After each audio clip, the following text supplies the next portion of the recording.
ఏం చేస్తున్నావు ప్రజ్వల? వెదర్ చల్లగా ఉంది కదా, అందుకని చెప్పేసి క్యారెట్ సూప్ చేస్తున్నాను. క్యారెట్ సూప్ కి ఏమేమి ఇంగ్రీడియంట్స్ కావాలో చూపిస్తాను. క్యారెట్స్, సోక్ చేసుకున్న క్యాష్యూస్, అలాగే జింజర్ కావాలి. నేను జింజర్ జ్యూస్ కావాలి, సో నేను అది ఆల్రెడీ ఎక్స్ట్రాక్ట్ చేసి పెట్టుకున్నా. ఇంకా పెప్పర్, సాల్ట్ కావాలి. దీన్ని ఇంకా రెండు ప్రాసెస్ ఎలా చేయాలో చూపిస్తాను.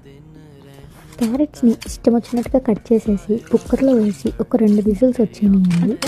తర్వాత దాన్ని మిక్సీలో వేసి అసలు దాంట్లో క్యారెట్ ఉందా క్యాష్యూ ఉందా అనేలాగా బ్లెండ్ చేసేయండి.